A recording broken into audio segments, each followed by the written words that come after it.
going on? It's your boy Kartoon Review, where we review anything that a consumer could buy. Today we're going to talk about the OnePlus 7 and the OnePlus 7 Pro. Wow, it's a beautiful phone, man. Oh my god, this phone looks crazy. Jesus, especially with that little camera going up and down. Oh man, the screen ratio. Let's look at the spec real quick. Let's look at the spec.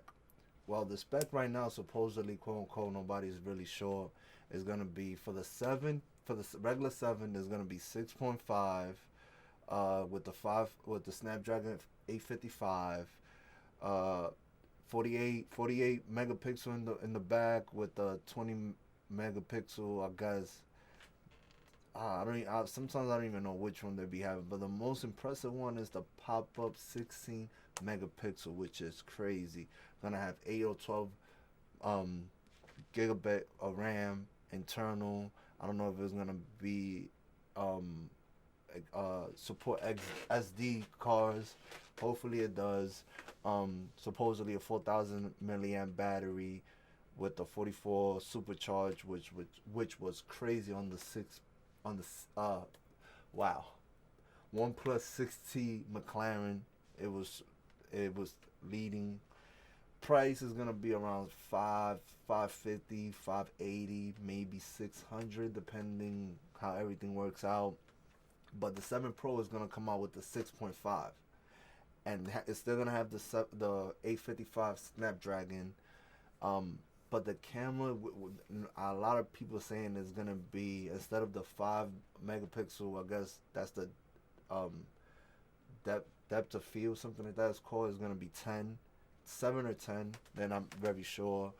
The battery, I think, is gonna be bigger. Also, I heard instead of 4,000, it's gonna be 4,300, which is not bad.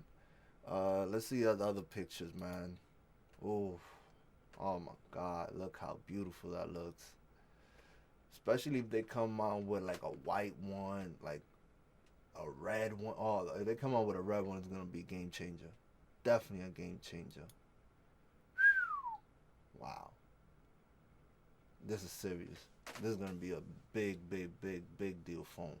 Especially because the Pro is gonna come out supposedly at 750, 800, which is a why not? And the biggest thing is that they're selling these phones in the US off the back. So it's not like the Huawei phones that you gotta get an airport, and then it can only be some carriers, not all of them. But this one you could get any almost any carrier. Mainly it's T-Mobile, but you could get it in the US, so you don't really gotta wait for it like that. Let's see other pictures. Oh my god, it's gonna have obviously the Type-C cable. It doesn't look like it has, well, in this renders, it doesn't have a AR blaster or mic. Headphone jack, well, mic. Headphone jack, I'm sorry. Headphone jack, which is cool. We're going in that age. What happened? Do I have more? I guess I don't. So I only got these few pictures, which I think is still going to be one of the top phones of the year, man. I really, like, if Huawei comes with the Mate 30 Pro, like, on some crazy, then it'll be a different story, but I just don't see it. I really don't see it. Like, and then Apple on top of that. Apple, I don't know. A lot of people it's another story. So, let's see. Let's just see, man. Like, on these pictures, the phone looked beautiful, man. Beautiful. Well, I hope you enjoyed my video. If you did, make sure you smash that like. And if you haven't subscribed, it's your boy Kartoon Review. Peace.